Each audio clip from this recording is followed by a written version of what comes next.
Hey everyone, welcome to today's edition of One Single Story. For all you Star Wars fans, it's May the 4th, and May the 4th be with you, right? Yeah, so you said it right. That's good. I have two Star Wars fans over here. Sheryl said she had never watched one until she got married. That's right. And Zack, you may have watched them in the womb. I don't know. I've seen everything Star Wars. Yeah, I'm a big fan.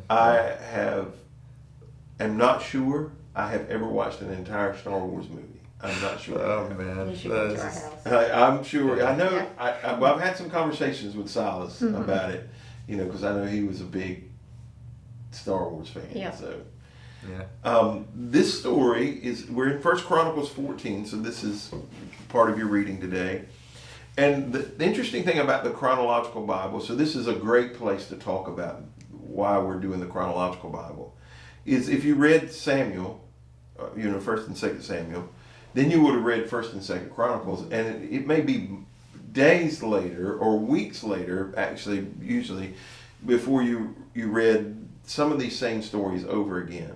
In the chronological Bible, what it does is it takes the stories and puts them in the order that they go. And so we read this story and talked about it on May the 1st, and then there have been a couple of Psalms in between that would have been written during that time, and now we're back to the exact same story.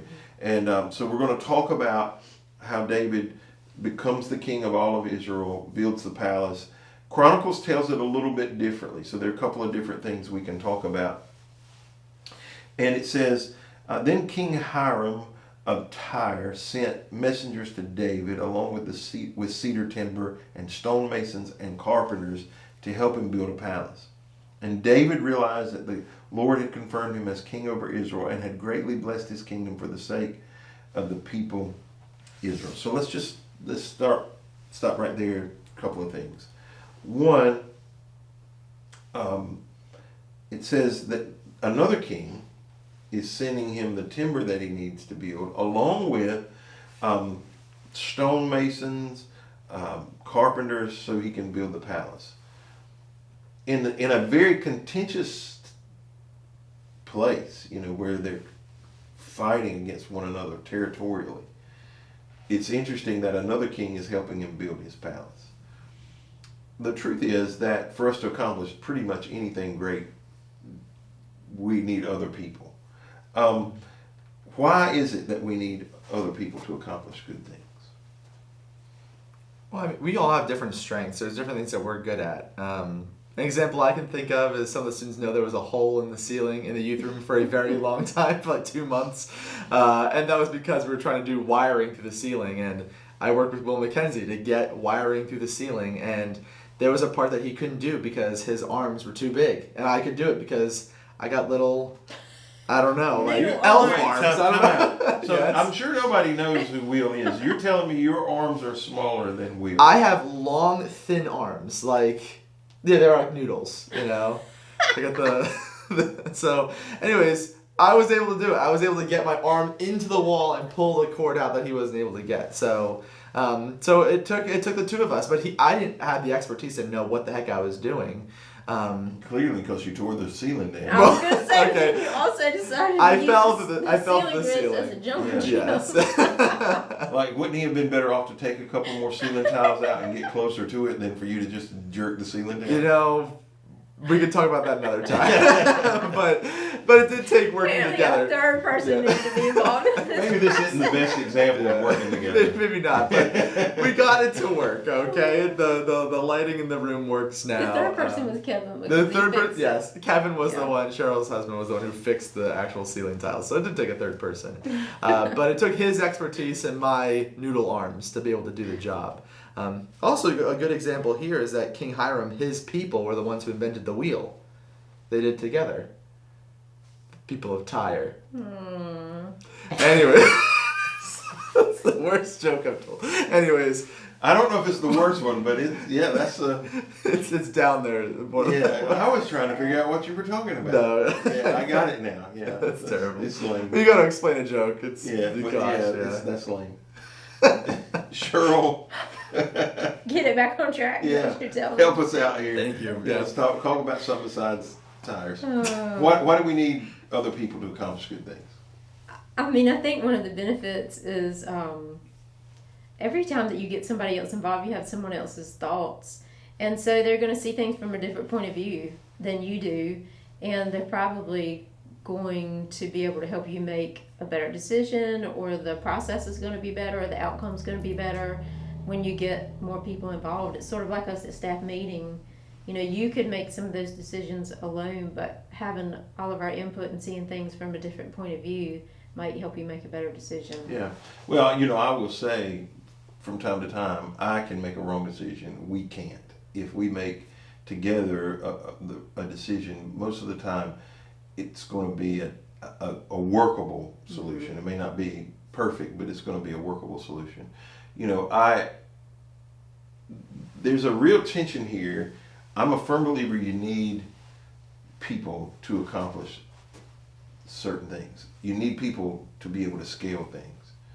But if you're not careful, people can also bog you down.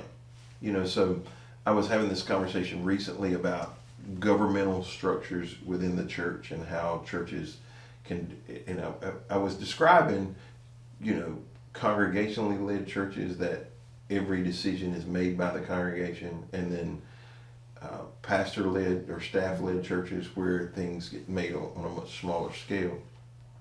And so you can have a situation where the need for 500 committees and 300 people to all agree on the same thing, where it slows things down. Mm-hmm. But for the most part, if people are chosen right and given responsibility, that's the key, is they have to be given the responsibility and be empowered to accomplish what they want to accomplish. You can do some pretty incredible things. There are a lot of things that I could do, you know, like I could lead worship on Sundays. One, I don't want to. Two, it would affect other things that I do, you know, if I'm trying to do that. And there are other people who can do it better. You know, I can edit videos. I hate doing it. Like, it's zero. I don't. It's like cutting the grass. When I get done, I don't go, man, that was great. You know, I feel so much better about myself. I don't. You know, but, you know, Alyssa, she has a skill there. Zack, you enjoy editing videos. And, you know, it's just, I don't mind recording them. It's one of those things. And so I personally believe that one of the things that holds people back is they so need to get credit that they won't bring the right people along with them. They'll bring people along with them, but they don't help them flourish. You know, they want to bring people along to do junk work. That's how I describe it. You know, they want to pick up the stuff they don't want to do, but not the stuff that they need to be giving up. And so I think that's important. So verse 8 says, when the Philistines heard that David had been anointed king over all of Israel, they mobilized all their forces to capture him. But David was told they were coming, so he marched out to meet him. The Philistines had not been David wasn't that big of a deal until he suddenly becomes king of all of Israel, and now they want to capture him. Why did they want him so bad now, as instead of prior to now? Maybe they didn't see him as much of a threat because when he was a kid, you know, he defeated Goliath and deleted him. But he defeated Goliath, and when he defeated him, I mean, like, they might have thought maybe he just got lucky. I don't know, but they might not still have seen him as that much of a threat because he was a kid. You know, he wasn't that old.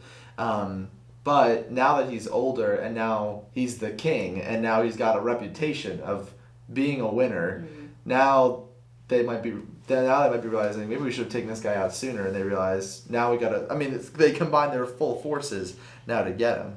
So that's pretty serious. Now they're taking it pretty seriously. You think, Sheryl, they took him more seriously now? Yeah, I do, especially when he was now in a very powerful position. Yeah, he's now got all the tribes under his... Which apparently they did not think was going to actually happen. So, verse 13 says, but after a while the Philistines returned.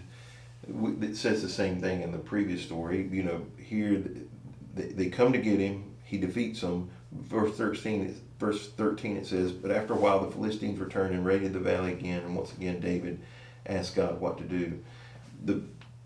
In the previous podcast a couple of days ago, we talked about what decision should we consult God about. The question I have here is, it says that the Philistines returned.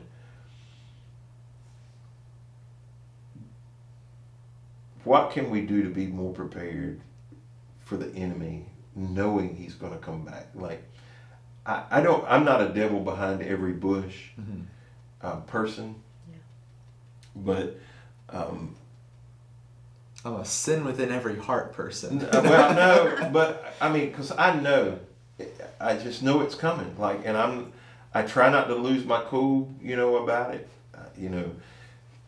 So just last night I called Sheryl and she's like, "This isn't going to be good, is it?" I was like, "No, it's not going to be good. This ain't going to be good." And that's exactly what she said to me. I said, "No, it's not going to be good." But it wasn't a situation where I lose my mind or I don't get surprised because I'm prepared. I know, like he is never giving up trying to make my life miserable.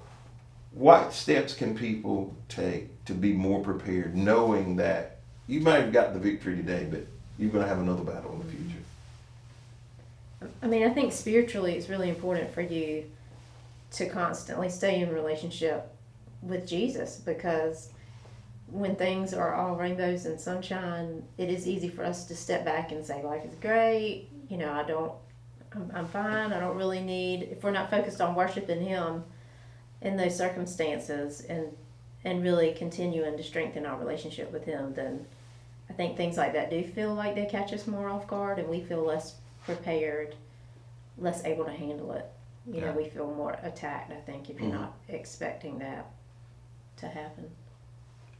Once you've gone through a battle, I think once you've finished a battle, you feel like you've won. I think you're more likely to feel like I can put down the sword of the Spirit, I can take off the armor of God now. You can rest. I'm in the clear, yeah. But that's the thing is, I think that's when Satan comes after us, and that's when our sins come back sometimes, is when we do feel, when we are vulnerable, but we don't feel like that because we feel like, well, I'm in a good place. I've gotten past this, or all these things have been handled now, or God's taken care of this. And so I think we just need to realize that we always need to be on guard. We shouldn't be living in fear, obviously. That's not how God has called us to live, is always be like, oh gosh, like, is he coming after me? But to be ready, that, to be in the right mindset, to be, attentive, awake, be ready for when the enemy comes, because like I said, we see in the story, he will come again.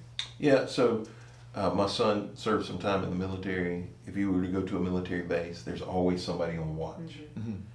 And he said the worst trouble you can get in is to fall asleep while you're on the watch.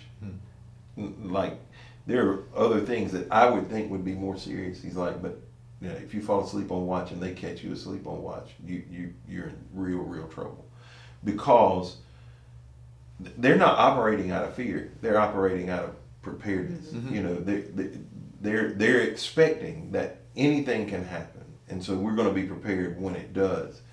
And I do think you're right that we let our guard down after we come through a victory, and there is a certain celebration that maybe you should take. But the Bible, the New Testament, he says, be careful that you think when you think you're standing firmly, the enemy's coming after you right at that particular moment, and you need to be paying attention. He never gives up. He never ever stops. If you're at a place that he's not after you, you might need to check your place. That's important. So at the end there it says, so David's fame spread everywhere, and the Lord caused all the nations to fear David. Fame. Let's talk about that as we close today. Is fame a bad thing, and what are some of the challenges of being famous? None of us at this table are very famous, but is fame a bad thing? Well, if you ask some of the younger kids at the church, they'd be like, Zach's a YouTuber. Like, I get like 30 views on a video, but I'm a YouTuber. Like, wow. No, but you're not quite Logan Paul. No. I don't want to be Logan Paul. Come on. Oh gosh. But I think, I think the the world is your stage essentially when you're famous, and that comes with some good things, that you have a platform, but that also is a bad thing sometimes too, because you can easily use that platform, or when you see to do bad things, or when you crumble, when something bad happens, everyone sees it, or a lot of people see it. So there are some benefits in that we can have, like when you look at Billy Graham. He's very well known, even amongst people who are not Christians know the name. And he used his platform to talk to a lot of people about Christ. And he was able to use that. So fame is not necessarily a bad thing. It's not an evil thing or a sin to be famous. But just as easily, someone can use their platform to strike fear in people, or to rally people for a bad cause. And so there's good and bad in power. And we just need to make sure that we're going back to God. If we find ourselves in a position of power, when we find ourselves in a position of having some sort of fame, or because all of us have people we influence, we all have that. We influence our parents, our kids, neighbors, and so even though we might not see ourselves as famous, or maybe we don't have that much influence, we do, and so we have to be careful with that influence. Sure. My daughter and I were just recently having a conversation about fame, and I was talking about how horrible I thought it would be to be famous, just because I adore privacy, about a lot of things, and I couldn't imagine just being so carefully watched and picked apart every day of your life. And I also have heard people who are really famous say things like, well, I didn't ask to be a role model, and I don't know why everybody cares so much, but I mean that's very similar to your position in the church or our position as parents, because it doesn't matter if you asked for that; it came along with the territory. With the job, yeah. And I think that is one of the responsibilities of being really well known and being famous, is that you are ultimately a role model for a lot of people, whether you have asked to be that or not. And I think you have to make a choice of whether or not you're going to use that for good, or you're going to be selfish. Yeah, the fame isn't a sin, because God was playing a role in this. Mm-hmm. But the response to fame can be a challenge. And there are people who seek to be famous. In my mind, as we've been talking, I've thought of a few their only goal was to be known, and they would sacrifice all grades of integrity to do it. Mm-hmm. The only thing they wanted was for people to get views, to get likes, whatever that was. They would say whatever they had to say, and if you sacrifice your integrity to achieve fame, you've wasted. It's worth way more than that. So anyway, good. Zach, you want to close us in prayer today? Yeah, absolutely. Lord, I think of this time that we have together to just dive into your word. Lord, as we look at these stories, as we look at the life of David, God, I just pray that you remind us, Lord, that you've given us all influence, that we have the opportunity to impact the lives of others, even if we don't feel that we have a lot of people that see us or we're not famous. But God, I just pray that you would allow the power that we have, the influence that we have, Lord, to be glorifying to you, that all of it would point to you, God, and that you would just raise us up, lift us up, give us the wisdom, give us the strength to be ready when the enemy attacks, and when the others are looking at us, that they would see you through us. So we thank God, praise on Jesus' name.